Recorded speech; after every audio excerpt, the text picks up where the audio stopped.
में मंच पर विराजमान सदगुरु कबीर आश्रम नागपुर महाराष्ट्र से पधारे हुए जिनके प्रखर विचारों को अभी हम लोग सुन रहे थे, परम पूज्य संत श्री यशेंद्र साहब जी, उनके ही बगल में विराजमान हरियाणा से पधारे हुए परम श्रद्धेय श्री गुरसन साहब,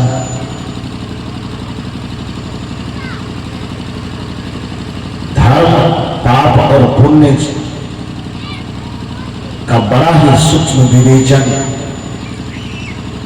जिनका हम लोगों ने श्रवण किया है, सदगुरु महर्षि ने ही परमहंस जी की परंपरा से आने वाले परम पूज्य स्वामी श्री ब्रह्मानंद जी महाराज एवं मंचासीन विभिन्न स्थानों से पधारे हुए पूज्य संत गुरुजन इस परिवर्तक स्थल पर विराजमान अध्यात्म प्रेमी सज्जनों तथा देवियों, इस उद्घाटन सत्र में सभी गुरुजनों से आपने बड़ी अच्छी बात सुनी, जिसका सारांश यही था कि मनुष्य एक संगतिशील प्राणी है। मनुष्य के अलावा किसी अन्य प्राणी पर संगति का कोई असर नहीं पड़ता है। जैसा कि हमारे पूज्य श्री स्वामी ब्रह्मानंद बाबा बता रहे थे कि एक गाय के सामने में आप मछली के पानी से मिला हुआ घास रख दें तो 50 दिन तक वह गाय भूखी रह सकती है, लेकिन मांस मछली के गंध वाले सामग्री को सूंघ तक नहीं सकती है। खाने की बात को छोड़ ही दीजिए। अब दूसरा उदाहरण इन्होंने दिया कि बाघ के सामने में आप भूखे बाघ के सामने में, जो 50 दिन से किसी कारण से भूखा बाघ, उसके सामने में घास भूसा किसी खल्ली नमक आटा छीट करके नाग में परोस दे तो बाघ ही भूखा मर सकता है, लेकिन घास का एक ग्रास उठा करके नहीं खा सकता, क्योंकि उसकी प्रकृति निर्धारित है, उसका स्वभाव निर्धारित है, उसमें परिवर्तन नहीं होगा। धरती जब से बनी है और धरती जब तक रहेगी तब तक न तो गाय की चेतना में कोई परिवर्तन होगा कि शराबी के संग में जाने से गाय शराबी हो जाएगी, कि जुआरी की संगति करने से गाय जुआरी हो जाएगी, कि व्यभिचारी की संगति करने से गाय व्यभिचारी हो जाएगी। ऐसा कुछ परिवर्तन नहीं होने वाला है। बाघ भी सत्संगी की संगत में आकर के वो सत्संगी हो जाएगा, शाकाहारी हो जाएगा, ऐसा भी होने वाला नहीं। मानवेतर प्राणी के जो प्रकृति निर्धारित कर दिए गए हैं, जो स्वभाव उसका निर्धारित है, अपने स्वभाव से न 1 इंच दाएं खिसक सकता है न बाएं खिसक सकता है, क्योंकि उसके ऊपर में संगति का कोई प्रभाव नहीं है। 84 लाख योनियों में मनुष्य एक ऐसा प्राणी है जिसकी चेतना पर संगति का असर पड़ता है। इसको मनोविज्ञान कहता है कि मनुष्य एक संगतिशील प्राणी। नीतिविद कहते हैं कि इस मनुष्य की चेतना पर संगति का इतना प्रभाव पड़ता है कि हियते ही मतिस्तात हीने सह समागमात् समश्च समता में विशिष्टश्च विशिष्टता, कि एक अच्छे से अच्छे व्यक्ति को हीन व्यक्तियों के संपर्क में दिन रात रख दीजिए कुछ दिन तक, तो धीरे धीरे उसकी चेतना को पतित होने से कोई बचा नहीं सकता है। एक आदमी कितना भी नैतिकता के दृष्टिकोण से, चरित्र के दृष्टिकोण से गिरा हुआ है, उस व्यक्ति को आप महान बनाना चाहते हैं तो ज्यादा कुछ मत कीजिए, कुछ दिन तक उसे अच्छे लोगों की संगति में रखना शुरू कीजिए। अच्छे लोगों की संगति से धीरे धीरे उसकी चेतना में वह प्रभाव उत्पन्न होगा कि धीरे धीरे वह महानता की ऊंचाई को छूता चला जाए। इसी को गोस्वामी तुलसीदास जी ने अपनी भाषा में कहा है, गगन चढ़ाई राज पवन प्रसंगा कीचहि मिलई नीच जन संगा। उदाहरण देते हैं कि आपने धूल के कण को तो देखा है, मिट्टी पर तो हम लोग दिन रात खेलते कूदते ही, सड़क पर चलते ही, हर जगह मिट्टी का धूल दिखाई देता है। जो धूल का कण आदमी के चलने के क्रम में उसके जूते चप्पल के नीचे रौंदते चले जाते हैं।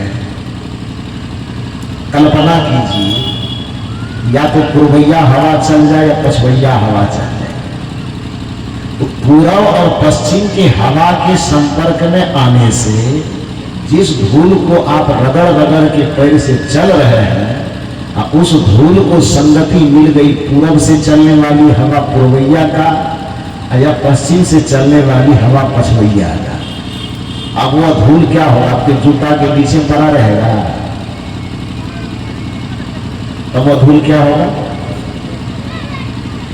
वो हवा के संपर्क में आने से जिस धूल को आप पैर के नीचे रगड़ रहे हैं, वही धूल का कण हवा का संपर्क पाने से धीरे धीरे उड़ करके आपके कपार पर नाच करना शुरू कर देगा। करेगा कि नहीं करेगा? तो जो धूल आपके पैर में रगड़ने के लिए ही पैदा हुई थी, वह धूल आपके पैर के नीचे से उठ करके आपके मस्तक तक कैसे पहुंच गया? किसकी संगति से? हवा की संगति से ना। लेकिन उसी धूल के कण को संयोग से, या तो आपके लोटा से, कमंडल से, गिलास से पानी गिर जाए, उसी धूल के कण को संगति उस पानी से मिल जाए, अब क्या होगा? ऊपर उठेगा कि कीचड़ बनेगा? कीचड़ बनेगा। धूल तो वही है, लेकिन संगति बदल गई। हवा की संगति बदली तो उड़ गया आसमान में। अब पानी की संगति मिल गई तो क्या हो गया? कीचड़ बढ़ गया।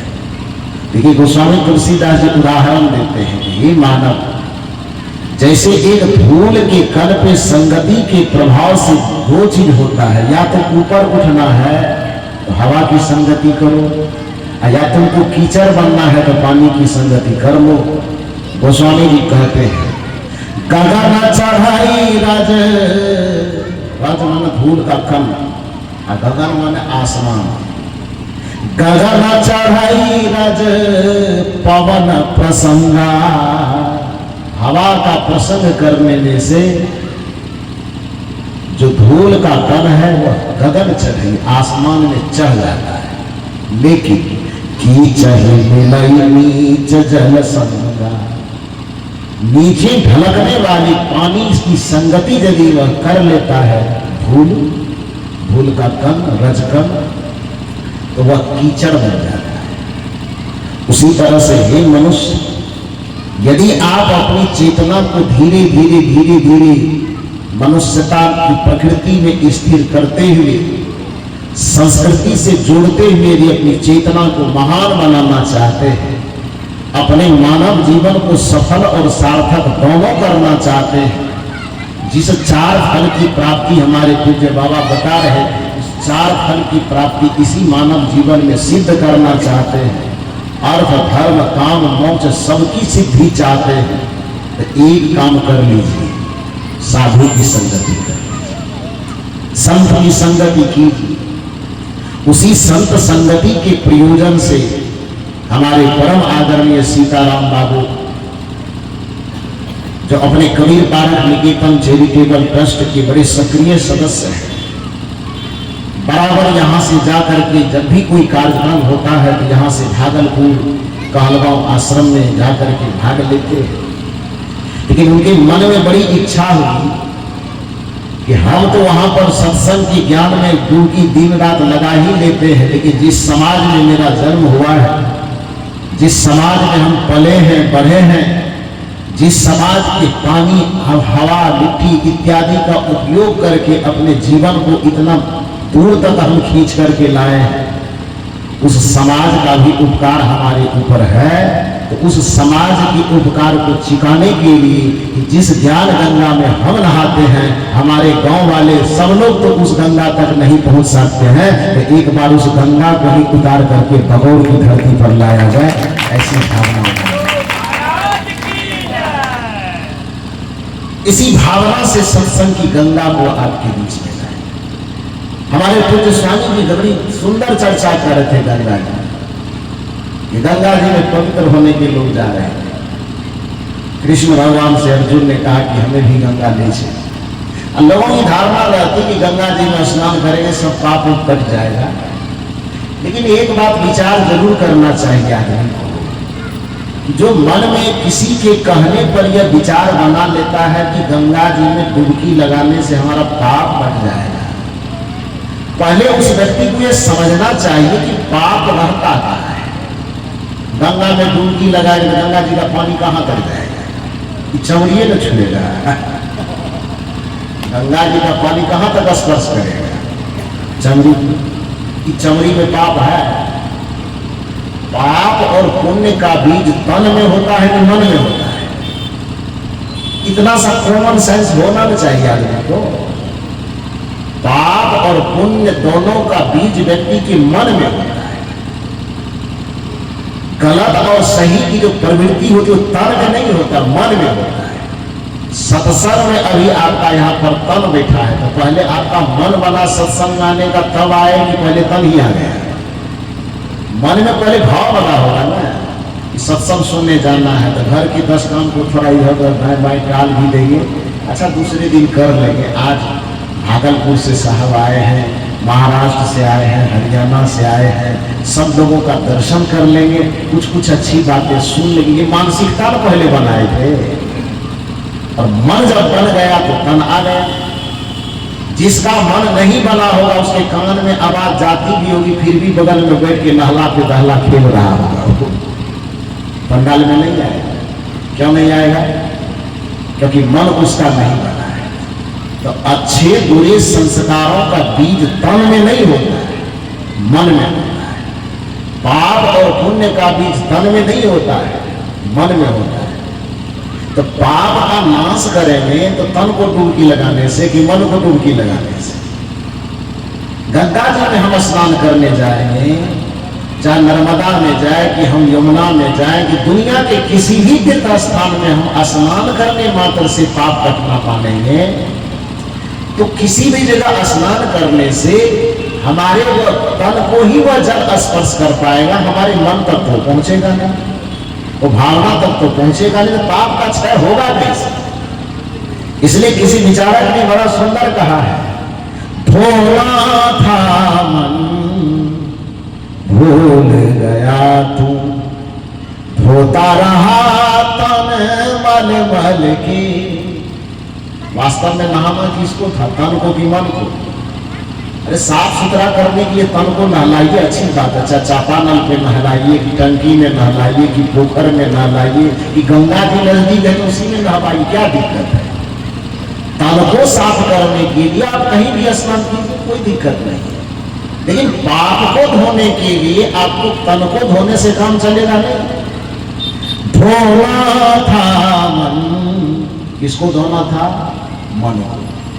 भूल गया तो बात भूल गए, धोता रहा तन मल मल के, घर का ईश्वर भूल गया तो, घर का ईश्वर भूल गया तो, तीर्थ करता चल चल के, धोना था मन भूल गया तू, धोता रहा तन मल मल के। अपने जीवन के पाप और ताप को खत्म करने के लिए वास्तव में धोना तो तुमको मन था भाई, लेकिन मन को धुलाने की कोई योजना बनाए नहीं। मन को धोना थोड़ा कठिन है, इस वजह से लोगों ने चालाकी की और तन को ही धोने की व्यवस्था का नाम दे दिया कि तन को गंगा जी में तो चापाकल पे धोगे तो थोड़ा मैल साफ होगा, और गंगा जी में डुबकी लगाओगे तो पाप साफ होगा। ना ना ना, गंगा जी का भी जल हमारे तन को ही स्पर्श करता है, मन को स्पर्श नहीं करता है। मन को स्पर्श एक गंगा करेगी जिसको ज्ञान गंगा कहते हैं। मन की गंगा को, मन के मैल को एक गंगा स्पर्श कर पाएगी जिसको हम भक्ति की गंगा कहते हैं।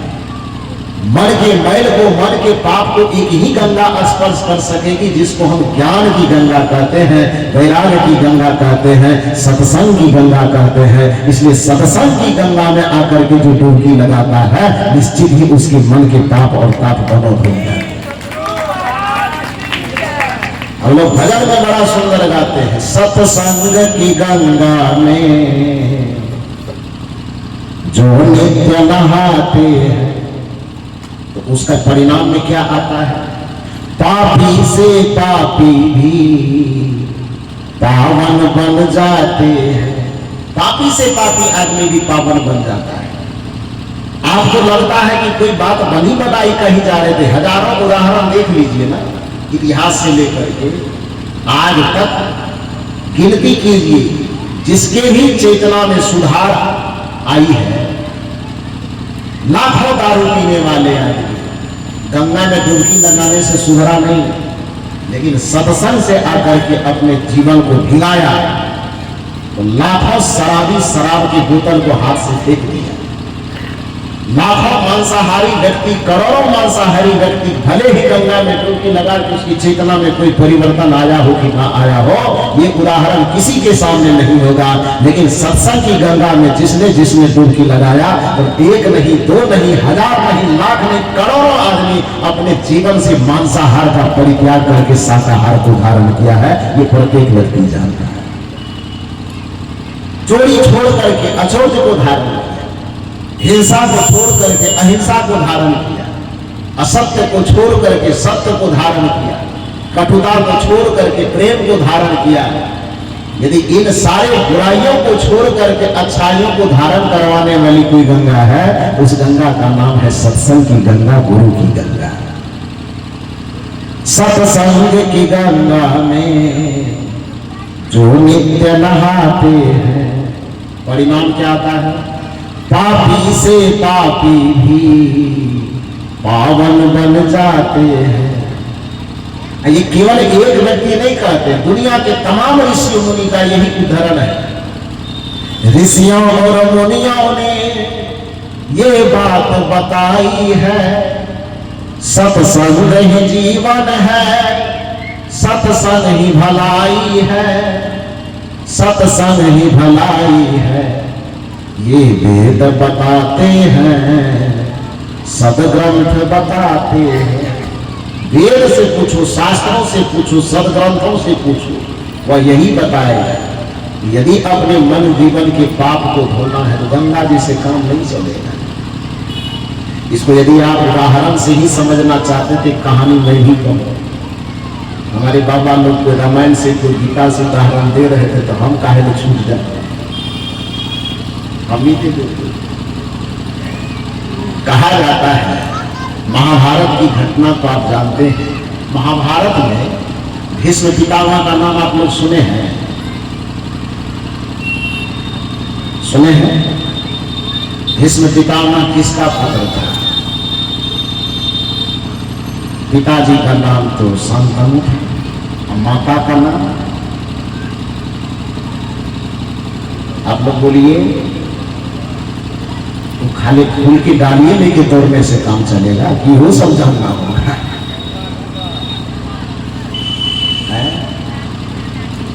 ज्यादातर तो आप ही लोग दौड़ते हैं, कार्तिक पूर्णिमा तो, माघी पूर्णिमा तो, सब पूर्णिमा खोज करके। तो महाभारत में जिस भीष्म पितामह का नाम जानते हैं, पिताजी का नाम शांतनु और माता जी का नाम गंगा। गंगा पुत्र भीष्म उसको कहा जाता है, क्योंकि पुराने जमाने में पितृ सत्तात्मक वंश नहीं होता था। बच्चे की पहचान पिता से नहीं होती थी। तो पुरुष लोग जबरदस्ती आप लोगों से अधिकार छीन लिया। मातृसत्तात्मक वंश होने के कारण बच्चे की पहचान पिता के नाम से नहीं होती थी, मां के नाम से होती थी। बाद में थोड़ा थोड़ा पुरुष लोगों का जब वर्चस्व बढ़ा तो अधिकार पत्नियों से, स्त्रियों से छीन करके वो अपने कब्जे में ले लिए। लेकिन अब जब थोड़ी संवैधानिक व्यवस्था आई है तो कहा नहीं मिलेंगे, उसको भी नहीं छीनने देंगे और अकेले आपको भी नहीं छीनने देंगे, दोनों को बराबर कर दिया है। इसलिए आजकल जब बच्चे के सर्टिफिकेट में नाम चढ़ता है उसमें माता और पिता दोनों का नाम चढ़ता है ना। एक जमाने में ये अधिकार आप लोग छीने हुए थे, लोग टुकुर टुकुर मुंह देख रहा था, जब उसका वर्चस्व आया तो ये अधिकार आप लोगों से वो छीन लिया, आप टुकुर टुकुर मुंह देख रहे हैं कि 9 महीना केवल गर्भ में पाल सकते हैं, लेकिन बच्चे के साथ आपका नाम नहीं जुड़ेगा। लेकिन संविधान की मर्यादा ने धर्म की मर्यादा को भी रखा बचा करके, और उन्होंने कहा कि एक बच्चे को जन्म देने में, पालने में, पोसने में माता और पिता दोनों की परिश्रम बराबर है। तो इसलिए एक का नाम क्यों चले भाई, दोनों का नाम चलना चाहिए। और संविधान ने उस व्यवस्था दी कि आज जो कोई भी सरकारी दस्तावेज बनता है तो उसमें बच्चे के नाम के साथ साथ माता का भी नाम होता है और पिता का भी नाम होता है कि नहीं। लेकिन एक जमाना था जिस जमाने में मातृसत्तात्मक वंश था, जिसमें मां के ही नाम से बच्चे के नाम की पहचान होती। तो भीष्म पितामह जिस युग में थे उस समय मातृसत्तात्मक वंश चलता था, इसलिए गंगा भीष्म जी को क्या कहा जाता था, गंगा पुत्र भीष्म। तो इतना तो दिमाग में क्लियर है कि भीष्म पितामह किसका बेटा था। थोड़ा जोर से बोले ना, भी लोगों से पूछे, इन लोगों से पूछेंगे नहीं, क्योंकि नीतीश कुमार आप ही के खाता में 10,000 भेजा है। हाँ, सरकारों आप ही का वैल्यू देता है, इनसे क्यों पूछेंगे, तो पूछेंगे आप ही लोगों से। हम तो इधर वाले लोगों को भी सलाह देंगे कि आप लोग भी जत्था बना के जीविका से जुड़ जाएंगे, आपको भी मिल जाएगा 10,000। तो खैर जब तक उसको नहीं मिलता उससे नहीं पूछेंगे, आप ही लोगों से पूछेंगे। तो भीष्म पितामह के माता जी का नाम गंगा, इतना स्पष्ट है ना, गंगा के वो पुत्र है।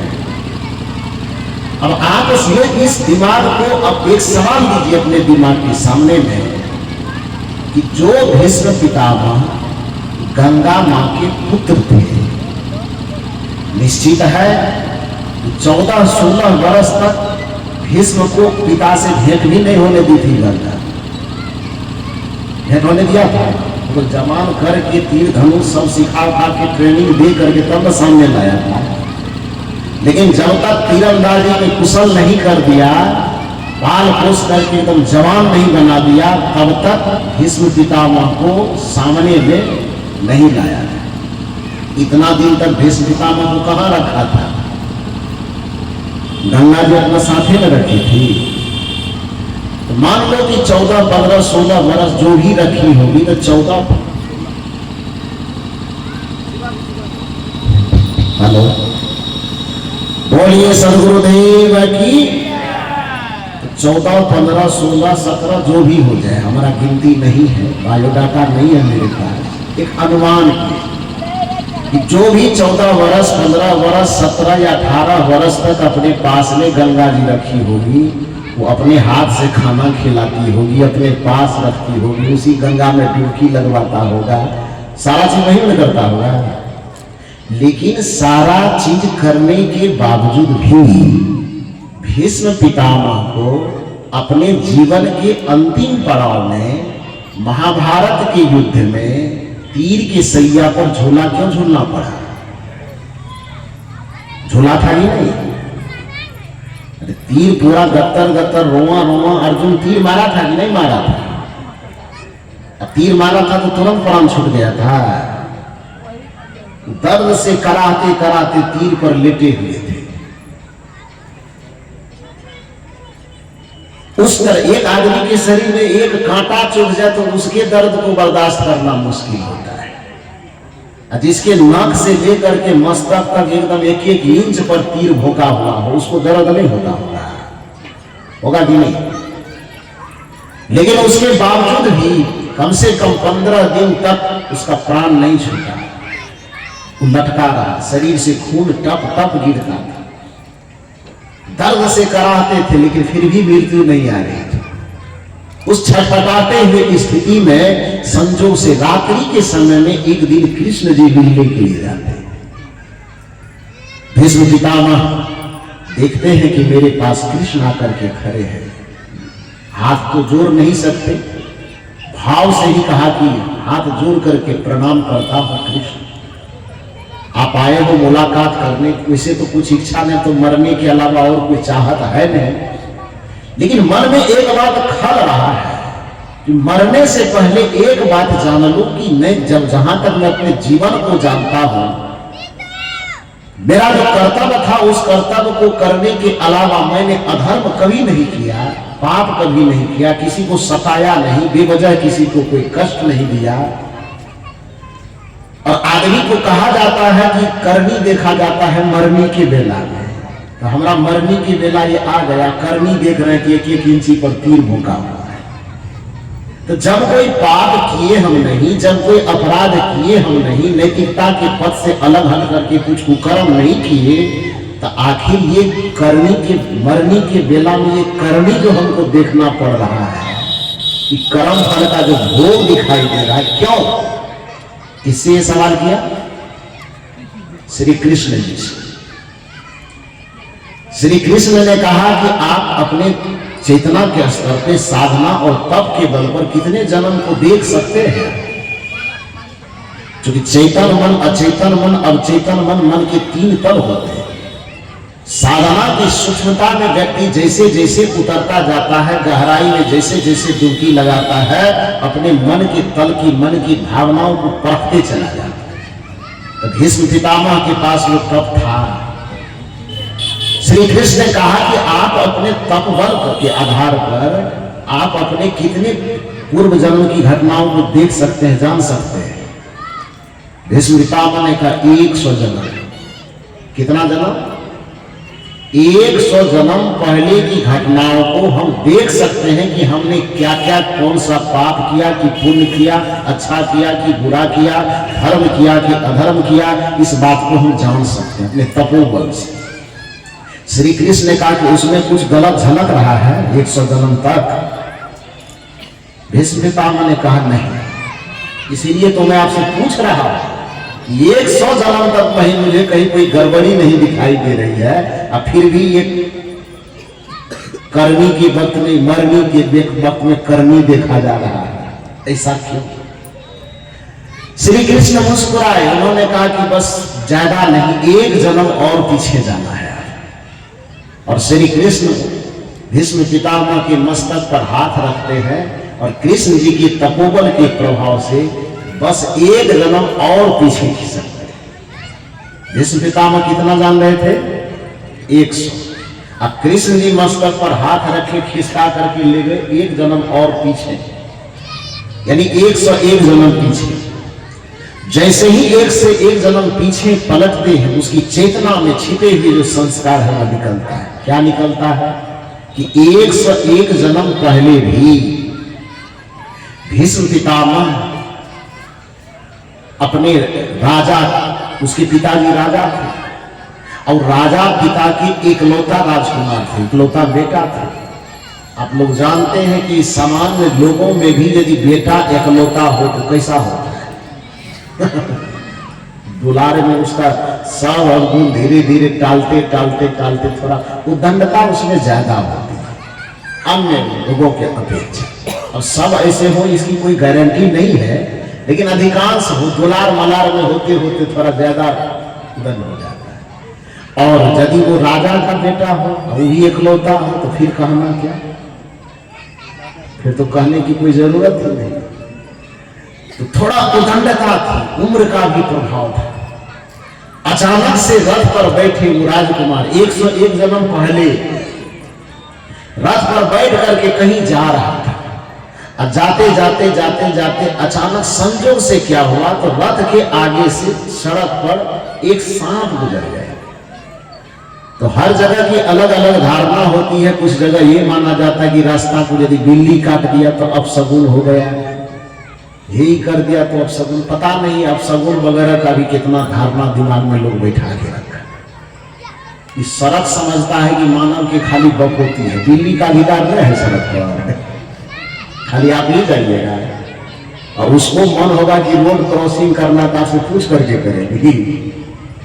उसका भी बाल बच्चा है, घर परिवार होगा, नहरा ससुराल होगा, कहीं आना जाना होगा तो दाएं बाएं नहीं करेगा वो। लेकिन उसके दाएं बाएं करने से कहते हैं मेरा अब शगुन हो जाता है, तो पता नहीं क्यों ऐसा लगता है। खैर जो भी हो, एक सामाजिक मान्यता, एक सामाजिक धारणा कि बिल्ली के रास्ता काट देने से अब शगुन हो जाता है, उसी तरह की धारणा उस जमाने में रही होगी कि सांप के रास्ता काट देने से जतरा क्या हो जाता है, खराब हो जाता है।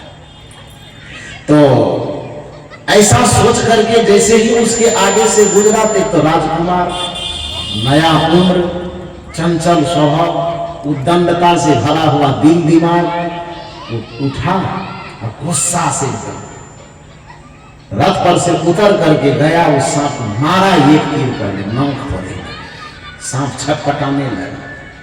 क्रोध से इतना उबल रहा था कि अपने तरकस से दूसरा तीर निकाल करके पूरे शरीर में जितना उसको गांथ सकता था, सांप को पूरे शरीर में एकदम गांथ दिया तीर। और उसके बाद गुस्सा से उसको उठा करके फेंका जोर से, तो जिधर फेंका उधर संजोग से बबूल या ऐसे कुछ नागफनी का कांटा वाला कोई पौधा था, फेंका जोर से, उस कांटे पर जाकर के वो सांप अटक गया और पूरे शरीर में कांटा क्या हो गया, चुभ गया। इस तरह से 15, 16, 17 दिन, 18 दिन, जितना दिन भी हो, गिनती करने हम बैठे नहीं थे, वहां अनुमान नहीं कर सकते, तो उतना दिन तक 15, 16 दिन तक वो टिका हुआ। टिके रहने के बाद 15, 16 दिन जब लगभग गुजर गया, तब उसके बाद उस सांप का क्या हुआ, प्राण छूटा। श्री कृष्ण ने कहा देख लिए, अपने कर्तव्य का फिल्म जो चल रहा था 101 जन्म पीछे वाला, वो देखे कि नहीं देखे? उन्होंने कहा हाँ देख लिए प्रभु। हाँ, अब पता चला कि अभी झूला क्यों झूल रहे हैं? कितना दिन के बाद?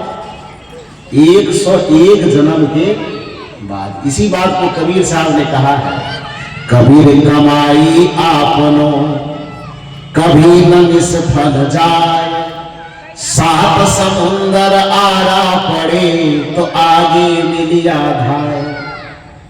गोस्वामी जी भी सुर में सुर मिला के कहते हैं कि करम प्रधान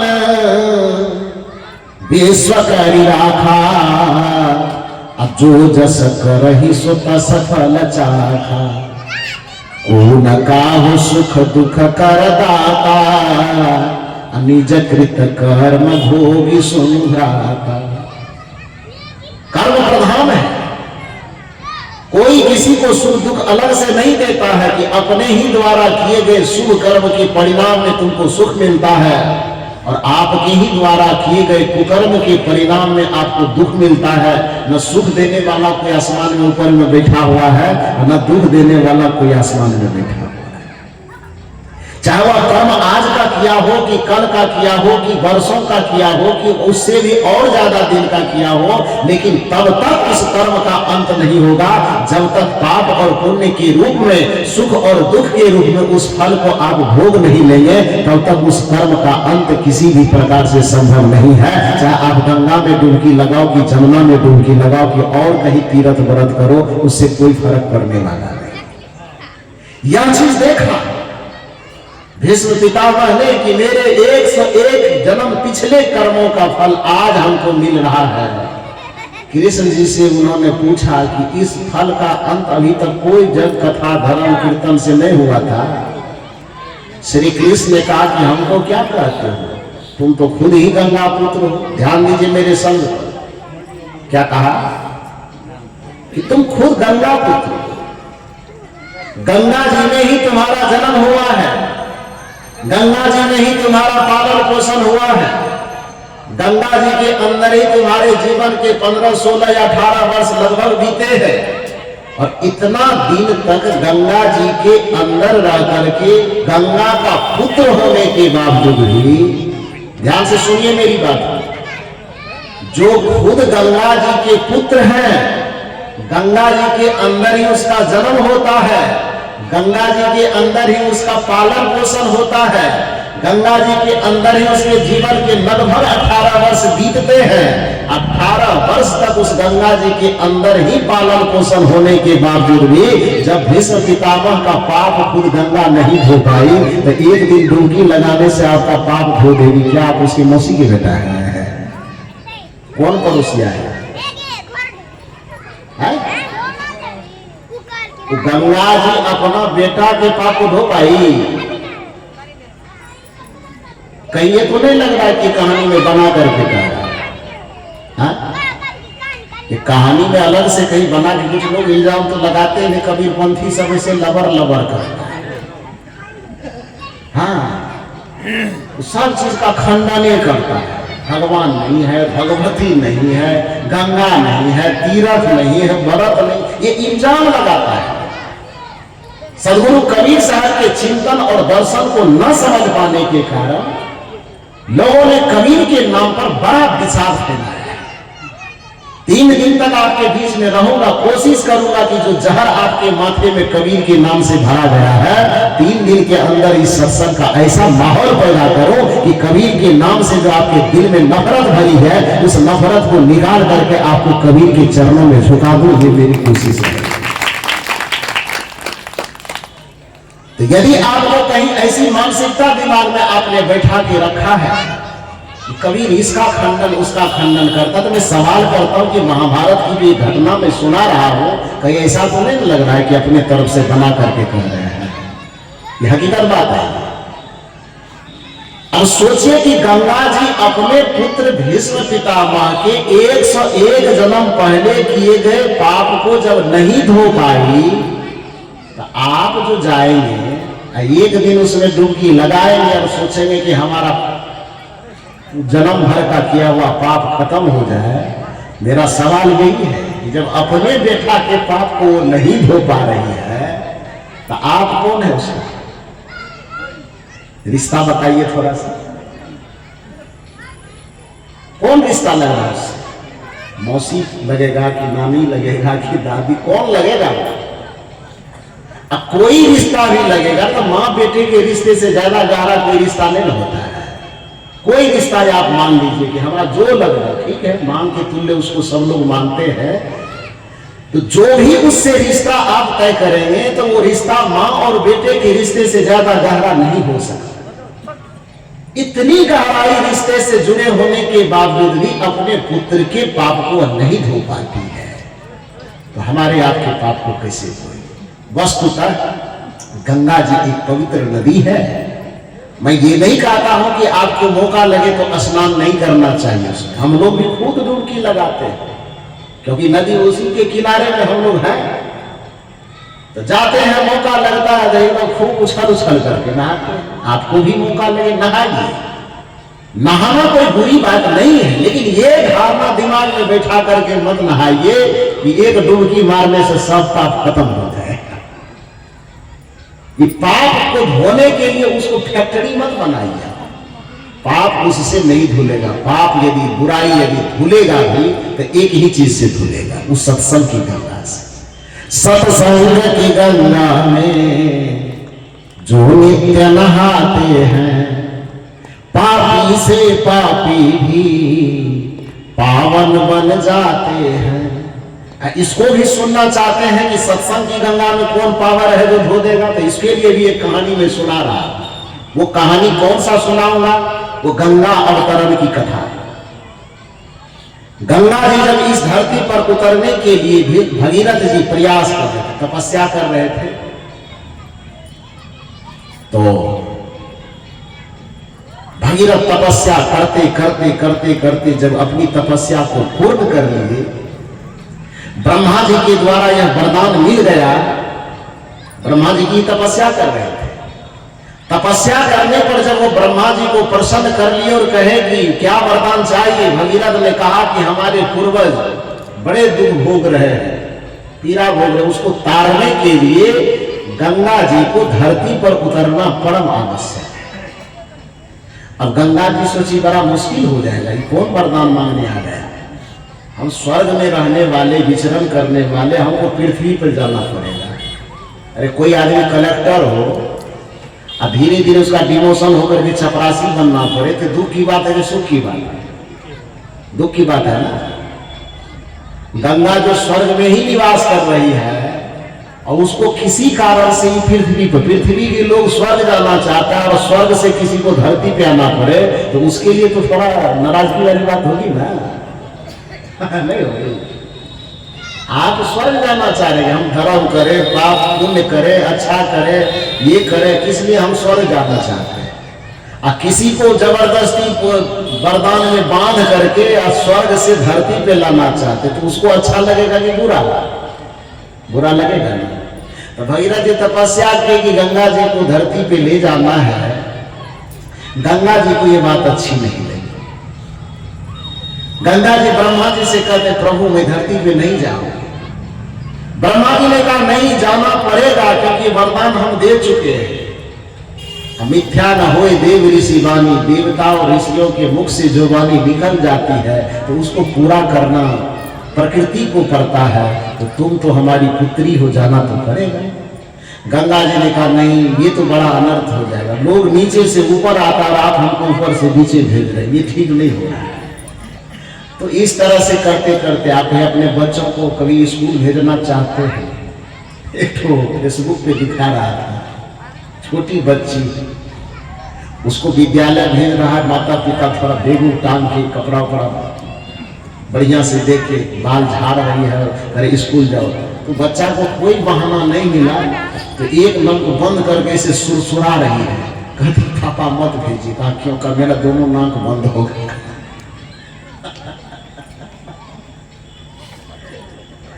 आप लोगों को इससे पाला पड़ता है कि नहीं? तो दुलार में जो बच्चे होते माता पिता से बहाना करते हैं। गंगा जी को लगा कि हम अभी पिताजी के पास हैं, स्वर्ग में विचरण करते हैं, हम कोई वरदान के चक्कर में पृथ्वी पे जाना पड़ेगा तो ठीक नहीं होगा। तो बहाना कुछ खोजेगी कि नहीं खोजेगी? खोजेगी ना। तो गंगा जी बहाना खोजती। तो बहाना खोजने के क्रम में गंगा जी को 3 बहाना मिलता है। कितना बहाना? 3 बहाना। 3 बहाना क्या क्या? पहला बहाना बनाते पिताजी आप मुझे जिस पृथ्वी पर भेज रहे हैं, स्वर्ग से यदि मैं पृथ्वी पर उतरूंगी तो मेरे धार में इतनी तेज होगी, इतना करंट होगी कि यदि मैं पृथ्वी पर उतरूं तो पृथ्वी मुझे बर्दाश्त नहीं कर पाएगी और मेरी धार तेज गति से चलते चलते पृथ्वी पर उतरेगी जरूर लेकिन पृथ्वी पर टिक नहीं पाएगी, वह सोखते हुए सीधे पाताल लोक में पहुंच जाएगी। तो पृथ्वी वाले को लाभ क्या होगा? इसलिए हमको मत भेजिए। पहला बहाना। दूसरा बहाना क्या बनाया? दूसरा बहाना यह बनाई कि आप यदि स्वर्ग से हमको उतारेंगे, ये तो बेचारा भगीरथ है, ये केवल अपने पाप को, अपने पूर्वजों के पाप को धोने के लिए न तपस्या किया है। तो तपस्या इसका है। वर्तमान में ये हमको धरती पर ले जा रहे हैं, लेकिन बिहार के लोग, भारत के लोग, पृथ्वी के लोग बड़े चालाक हैं। काम के लिए ले मेहनत किया है भगीरथ जी, वरदान में लेकर के जाएगा, ये हमको 2-4-5 दिन के बाद वहां से लौटने दीजिएगा। नहीं लौटने दीजिएगा तो पृथ्वी के लोग ऐसी चालाकी करेगा कि जिंदगी भर तक आया करके अपना पाप को धोते रहेगा। हाँ, बहुत चालाक लोग हैं। और उसने भी हमको उत्तर प्रदेश, हरिद्वार उत्तर प्रदेश होते होते बिहार में भी भेज रहे। बिहार के लोग तो और चालाक है। गंगा जी कहते हैं, हम नहीं कह रहे हैं, हमको मत कहिए, हम भी बिहारी में तो खैर जो भी हो, तो उन्होंने कहा कि बिहार की बात नहीं, मतलब पृथ्वी लोक के जो भी व्यक्ति है बड़े चतुर है, बिना परिश्रम के मेहनत कुछ नहीं करता, लाभ ज्यादा चाहता है। तो इसलिए वर्तमान में तो मुझे मांग करके भगीरथ जी ले जा रहे हैं, लेकिन पृथ्वी के लोग चालाकी करेंगे, लोग आएंगे, पाप खूब करेंगे, पाप धोने के लिए आएंगे। तो दूसरे का पाप धोते धोते तो हम खुदे पापी हो जाएंगे। राम तेरी गंगा मैली, सुने है ना गाना, मतलब राम तेरी गंगा मैली हो गई, पापियों के पाप धोते धोते। ये आदमी चालाकी करेगा, खूब पाप धोएगा। तो इसलिए ऐसे जगह पे मत भेज। ब्रह्मा जी ने कहा कि अरे जाओ ना, देखा जाएगा। दूसरा बहाना भी उसका काम नहीं कहते। तीसरा बहाना कि अच्छा ठीक है, ये गारंटी हमको दीजिए कि दूसरे का पाप धोते धोते सबको पाप से हम मुक्त कर देंगे, लेकिन उसके पाप से हम पर जो पाप का ताप चढ़ेगा, तो वो पाप का ताप हमारा कैसे उतरेगा? दूसरे के पाप को धो करके उसको तो हम पवित्र कर देंगे, लेकिन सबका पाप जो मेरे ऊपर चढ़ जाएगा तो हम कैसे पवित्र होंगे? इसका भी रास्ता बताइए। ये क्या लग रहा है कि ये भी कहानी में बना के कह रहा हूं? या तो आप शिव पुराण पढ़ लो, या नहीं तो आप गंगा अवतरण की कथा पढ़ लो। और यदि आपको लगता है कि शिव पुराण और गंगा अवतरण की कथा हमें खोजना थोड़ा मुश्किल होगा, तो आपके हाथ में मोबाइल है। आपके हाथ में नहीं तो आपके बेटा पोता के हाथ में जरूर होगा। उस मोबाइल में एक सबसे बड़का देवता आजकल है, गूगल भगवान है। तो उससे पूछिए गंगा अवतरण की कथा, निकालिए गूगल पर, जो मैं बता रहा हूं उसको उसमें पढ़िए जाकर। किताब खरीदने में नहीं देर लगेगा, उसमें कौन देर लगेगा? उसको पढ़िए, वो बताएगा। जो मैं कह रहा हूं वही बताएगा। क्या बताएगा? गंगा जी ने कहा कि मेरे पाप कैसे धुलेंगे? तीनों बहाना सुन करके ब्रह्मा जी थोड़ी देर माथा खुजलाए। ब्रह्मा जी ने कहा गंगा से कि अच्छा, पहला नंबर वाला जो तुम्हारा बहाना है उसका समाधान ये कर देते हैं कि डायरेक्ट तुमको पृथ्वी लोक पर नहीं उतरना है। पृथ्वी तुम्हारे तेज को भले ही बर्दाश्त न कर सके, धार को बर्दाश्त न कर सके, तो डायरेक्ट तुमको हम पृथ्वी पर नहीं भेजेंगे, तुमको शंकर जी के जटा में भेजते हैं। पृथ्वी तुम्हारे तेज को बर्दाश्त कर सके कि न कर सके, शंकर जी की जटा तुमको बर्दाश्त कर लेंगे। उसको मैं वहां पर मैं तुम्हें भेजता। तो एक बहाना का निराकरण ये हुआ। दूसरा बहाना कि जरूरत पड़ेगी तो तुमको बुला लिया जाएगा। तीसरे बहाने में जो ये कहा गया कि दूसरे का पाप धोते धोते जब हम खुद पापी हो जाएंगे तो मेरे पाप को कौन धोएगा? ध्यान से सुनिए। सत्संग की गंगा में जो नित्य नहाते हैं, पापी से पापी भी पावन बन जाते हैं।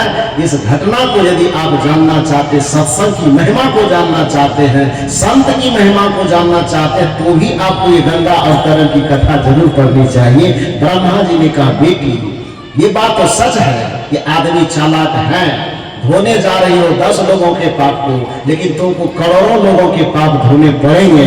और करोड़ों लोग जब आकर के अपना पाप तुमने धोने का प्रयत्न करेगा, उसके पाप से निश्चित है कि तुम्हारा चरित्र दागदार हो जाएगा, तुम खुद तुम्हारे ऊपर पाप चढ़ जाएगा। जाओ, मैं तुम्हें वरदान देता हूं कि दुनिया के लोग तुम में अपना पाप धो करके पाप से मुक्त होंगे, लेकिन जब तुम पाप के प्रभाव से दब जाओगी तो तब कोई संत गुरुजन जब आएंगे, जब कोई ध्यानी व्यक्ति आएंगे, जब कोई ऋषि और तपस्वी आकर के अपना चरण तुम्हारे अंदर धारा में डाल देंगे, तो तुम सदा सदा के लिए पापों से मुक्त हो जाओगे। तुम्हारा यदि आपको लग रहा है कि ये कथा मैं बना के कर रहा हूं, तो मैंने दिया ना, बताया ना कि कहां पढ़ना है।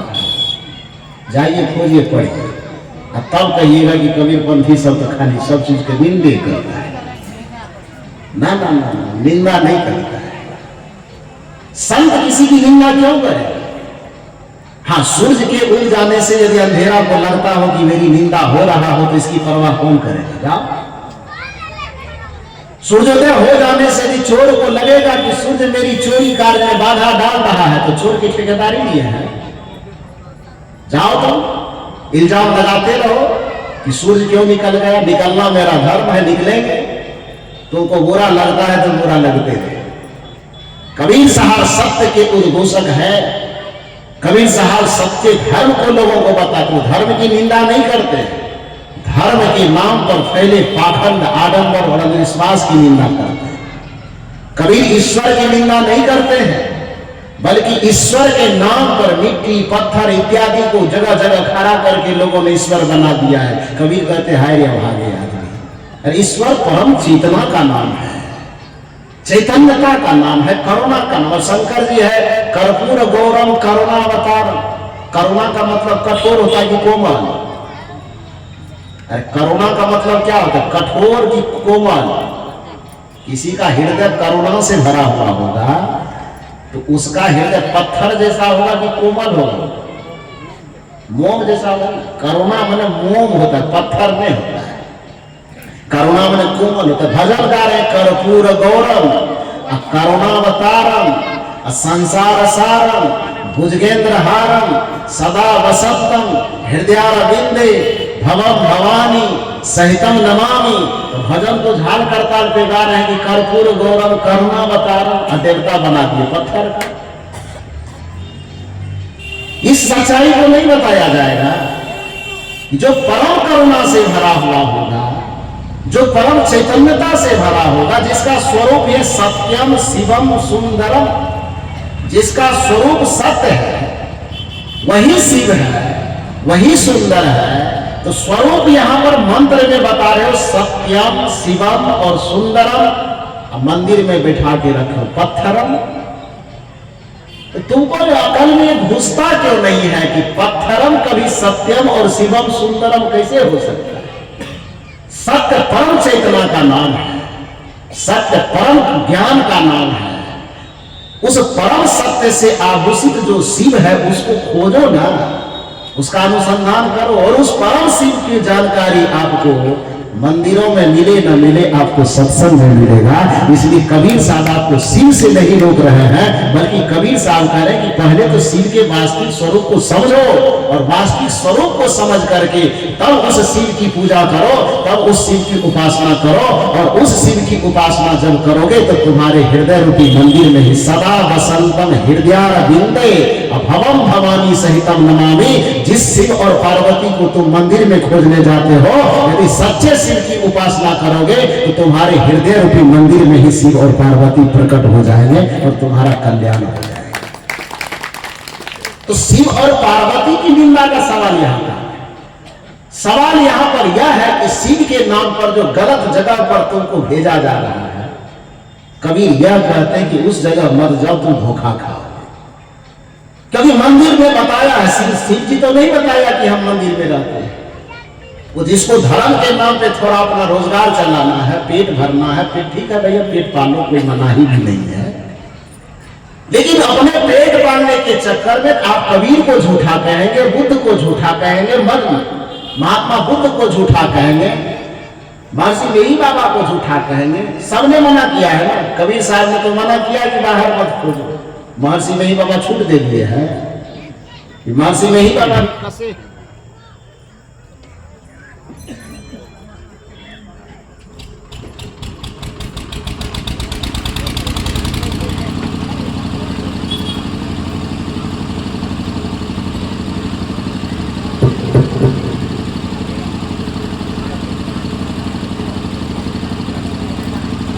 बोलिए सदगुरुदेव की। संत जो भी होंगे वो आपको बाहर भटकने से रोकेंगे। हमारे बगल में पूज्य स्वामी जी बैठे हुए, 20वीं सदी के महान संत महर्षि मेही बाबा ने बड़ा सुंदर कहा, निज तन में खोज सज्जन। लोगों ने कहा कि आप भी तन के अंदर ही वाला है, बाहर कोई गुंजाइश नहीं छोड़े है। महर्षि मेही बाबा ने कहा कि संतों की परंपरा ही भीतर खोजने वाला, बाहर कैसे छोड़ेंगे। निज तन में खोज सज्जन बाहर न खोजना, अपने ही घट में हरि है, अपने में खोजना। अपने तन के अंदर खोजो, हृदय के अंदर खोजो, क्योंकि अपने ही घट में हरि है। वह परमात्मा, वह राम, वह शिव, वह कृष्ण, जो भी आप परमात्मा का नाम आप दे सकते हैं। नाम अलग अलग देने से कोई फर्क नहीं पड़ता।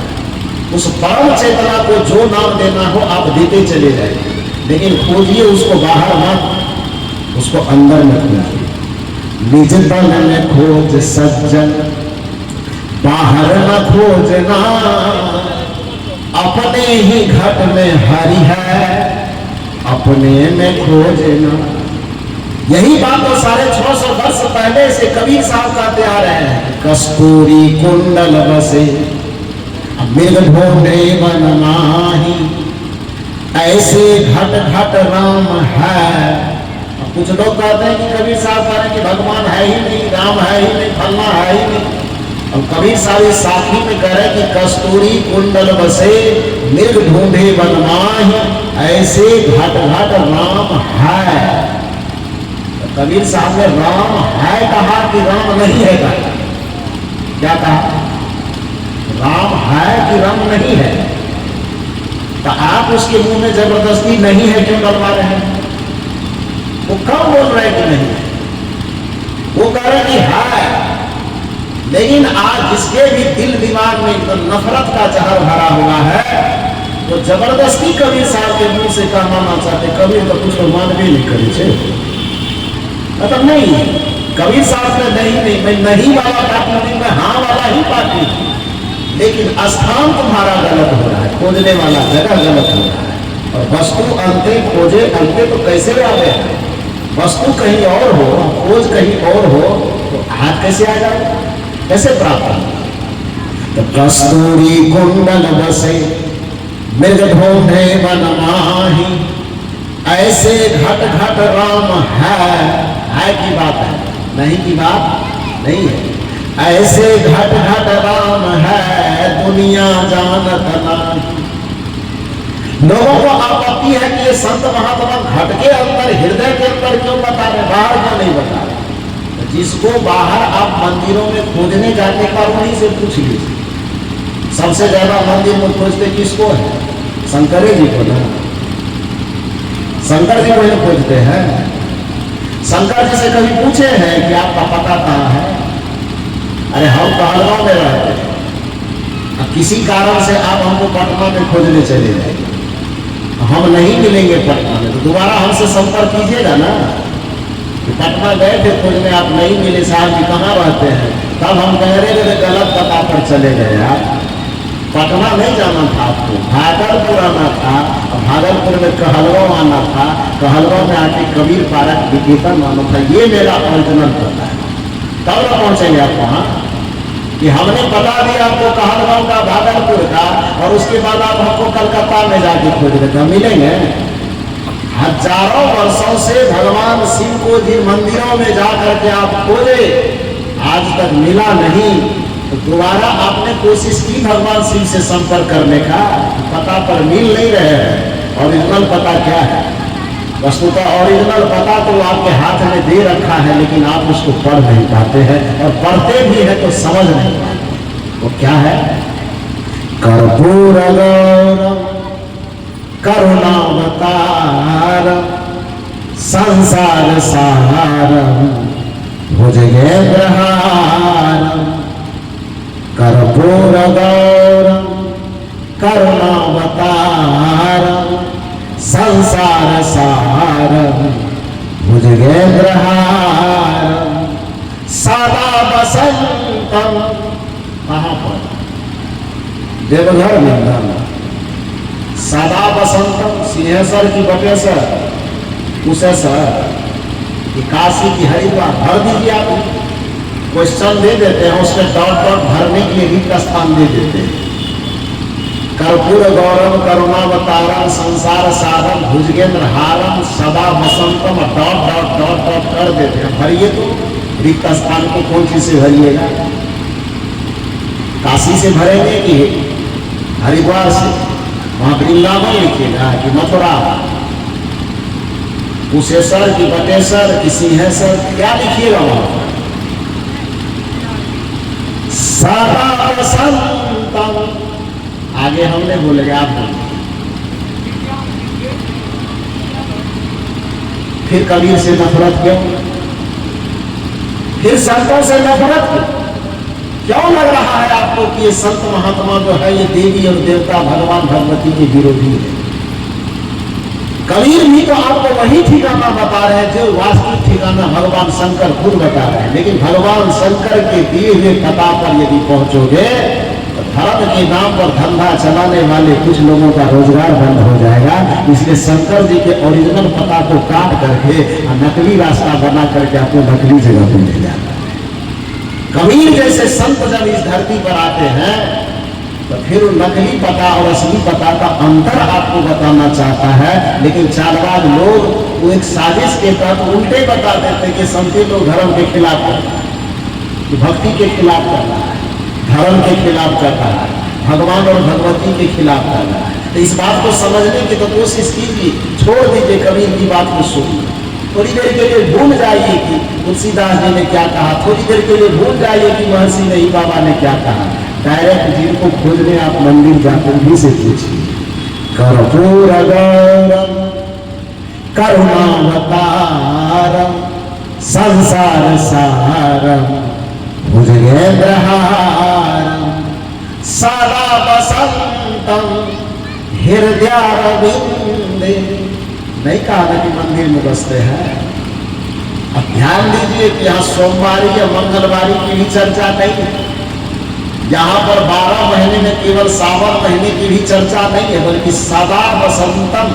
सदा का मतलब क्या होता है? सप्ताह में एक दिन। सदा का मतलब 12 महीना में एक महीना नहीं। सदा का मतलब हमेशा, सदा का मतलब निरंतर, सदा का मतलब अनवरत, सदा का मतलब प्रतिपल, सदा का मतलब प्रतिक्षण, सदा का मतलब प्रत्येक श्वास में जितनी पलक झपकते हैं तब तक निरंतर हमेशा अनवरत। यदि कहीं पर वह शिव वह परमात्मा वह राम बसता है तो उसके बसने का पहला ठिकाना है जिसको हम हृदय रूपी मंदिर कहते हैं। इसलिए अपने घट रूपी मंदिर में परमात्मा को खोजना चाहिए। कर्पूर गौरम करुणावतारम संसार सारम भुजगेंद्रहारम सदा वसंतम हृदयारविंदे भवम भवानी सहितं नमामि। कर्पूर गौरम करुणावतारम संसार सारम भुजगेंद्रहारम। तो आपको वास्तविक भक्ति तक ले जाने की, वास्तविक परमात्मा की पहचान करा करके वास्तविक परमात्मा तक पहुंचाने के लिए, अब जीवन के कुकर्म जनित समस्त पाप और ताप को धोने के लिए यदि कोई दरवाजा खटखटाना चाहिए तो वो संत का दरवाजा खटखटाना चाहिए, सत्संग का दरवाजा खटखटाना चाहिए। मैंने थोड़ा सा निवेदन आपसे यही किया कि मनुष्य एक संगतिशील प्राणी है। संगति का उसकी चेतना पर बड़ा प्रभाव पड़ता है। यदि कुसंग में पड़ा तो फिर इसको पतितपना के रसातल में भी जाने से कोई रोक नहीं सकता है। और यदि सुसंगति की, अच्छी संगति की, तो धीरे धीरे महानता की ऊंचाई छूने से भी इसको कोई नहीं रोक पाएगा। यदि कोई व्यक्ति दशरथ पुत्र राम से, यदि भगवान श्री राम मानता है तो गुरु की संगति के प्रभाव से, यदि कोई कृष्ण देवकी और नंद के यहाँ पालन पोषण जन्म लेने के बावजूद भी पूरे विराट चेतना में ईश्वर का रूप धारण करता है तो उसके जीवन में 3 गुरु की भूमिका होगी। पहला गुरु जिसको हम कुल गुरु कहते हैं गर्गाचार्य जी, दूसरा जो उनके शिक्षा गुरु है जिसका नाम महर्षि संदीपनी है, और तीसरा जो उनका आध्यात्मिक गुरु है जिसको हम महर्षि अंगिरस कहते हैं। 3 गुरु का प्रभाव जब कृष्ण की चेतना पर पड़ा तब जाकर के कृष्ण एक साधारण नंद के यहाँ खेलते कूदते बड़ा होते होते होते भगवान कृष्ण की भूमि पर पहुंचे। सत्संग में, समाज में कभी संत की, गुरु की क्या भूमिका होती है, इसी पर प्रकाश डालते हुए कबीर साहब ने कहा कि राम कृष्ण से कोवर। हमारे समाज में, भारतीय संस्कृति में राम और कृष्ण से किसको बड़ा माना जाता है? किसी को नहीं माना जाता। जितने देवी देवता के रूप आपके सामने में है उसमें राम और कृष्ण को बहुत ज्यादा महत्व दिया जाता है। सृष्टि से संबंधित जो देवता है 33 करोड़ हो जाए, लेकिन त्रिदेव को ज्यादा महत्व दिया जाता है, ब्रह्मा विष्णु और महेश। लेकिन तो ब्रह्मा विष्णु महेश इस प्रकृति से जुड़ी हुई घटनाओं में तीनों की भले ही मान्यता हो, लेकिन जन सामान्य के बीच में जो सबसे ज्यादा प्रतिष्ठित देव है उसका नाम है राम और कृष्ण। अनूप जलोटा एक भजन में नहीं गाया है, जग में सुंदर है दो नाम, सुने ये नहीं सुने, चाहे कृष्ण कहो या राम, बोलो राम राम राम, बोलो श्याम श्याम श्याम। उन्होंने कहा कि ईश्वर वाचक जितने नाम है, ईश्वर वाचक जितने प्रतिरूप है, सब अपने अपने जगह पर अच्छे होंगे, लेकिन उसमें दो जो है नाम, दो व्यक्तित्व प्रमुख हैं। कौन कौन? राम और कृष्ण। कबीर साहब गिनाते हैं कि 33 करोड़ की गिनती हम भी नहीं करवा सकेंगे, लेकिन दो प्रमुख जो आपके बीच में प्रतिष्ठित देव चरित्र है, वो महान कैसे बना वो जानो। राम कृष्ण से को बरो, राम और कृष्ण से बड़ा कौन है? लेकिन तीनों तो गुरु की, अब तीन लोग के वे धनी, गुरु आगे आधी। तीनों लोगों के वो धनी है, तीनों लोगों की प्रतिष्ठा में सबसे बड़ी प्रतिष्ठा उनकी है, लेकिन फिर भी जब सदगुरु के सामने में वो जाते हैं, संत के सामने में जाते हैं, गुरु के सामने में जाते हैं, तो इतनी ऊंचाई पर बैठने वाले महापुरुष की भी सर एकदम श्रद्धा से झुक जाते हैं। रामचरितमानस में इसका प्रसंग आया है कि एक बार वशिष्ठ मुनि आए, जहां राम सुखधाम सुहाए, अति आदर रघुनायक किन्ना, चरण पखार चरणोदक किन्ना। कहा जाता है कि राम जी राजगद्दी संभालने के बाद जब राजगद्दी पर विराजमान शासन चला रहे थे, राजसभा में अचानक मीटिंग चल रही थी, तभी पता चला किसी की मार्फत से कि सभा में गुरु वशिष्ठ जी का आगमन हो रहा है। राम जी तत्काल सभा को स्थगित करते हैं और स्थगित करने के बाद गुरु जी को दौड़े दौड़े जाते हैं नंगे पांव और आदर सहित सिंहासन तक लाते हैं। सिंहासन तक लाने के बाद राम जी कहते हैं वशिष्ठ जी से कि गुरुदेव सिंहासन पर विराजमान होइए। गुरु ही अपनी मर्यादा जान रहे हैं। उन्होंने कहा राजन चलो घर के अंदर, वहां पर बैठेंगे, ये राजसभा है, राजगद्दी है, इस पर केवल राजा को बैठने का अधिकार है, दूसरा कोई इस पर नहीं बैठे। इसका मतलब ये नहीं कि कलेक्टर का पिताजी जाएगा तो कलेक्टर की कुर्सी पर बैठ जाए, संविधान में ऐसा लिखा हुआ नहीं है। पिताजी के जगह पर है, अब कलेक्टर की कुर्सी कलेक्टर के जगह पे नहीं हो सकती। तो वशिष्ठ जी ने समझाया कि राजा की कुर्सी है, इस पे राजा बैठे, मैं तुम्हारा गुरु हूं तो चलो घर में, वहां को आदर सत्कार करना होगा कर देना, लेकिन इस सिंहासन पर तुम्हारा अधिकार है, तुम ही बैठो। तो गुरु ने अपनी मर्यादा का निर्वहन किया, लेकिन राम जी ने भी वहां पर कहा कि हे गुरुदेव, ये बात सच है कि मैं राजा हूं और राजा होने के नाते इस राज सिंहासन पर मेरा अधिकार है, लेकिन यह भी ध्यान रखना होगा कि मुझे राजा बनाया किसने है। मैं तो राजा हूं, लेकिन आप राजा को, एक वंश को राजा बनाने वाले हैं, इसलिए बनाने वाले के सामने कभी किसी को बड़ा नहीं होना चाहिए। आप इस सिंहासन पर विराजमान होइए, आपका ही पहला अधिकार है। और भगवान के स्वरूप होने के बावजूद भी गुरु का सम्मान बरकरार रखने के लिए राज सिंहासन पर वो बैठा है। कथा प्रसंग यही है कि एक बार वशिष्ठ मुनि आए, जहां राम सुख धाम सुहाए। परिणाम क्या हुआ? राम जी ने मीटिंग हॉल में बैठा दिया, बैठिए, 1 घंटा इंतजार कीजिए तब आते हैं करने, ऐसा नहीं किया।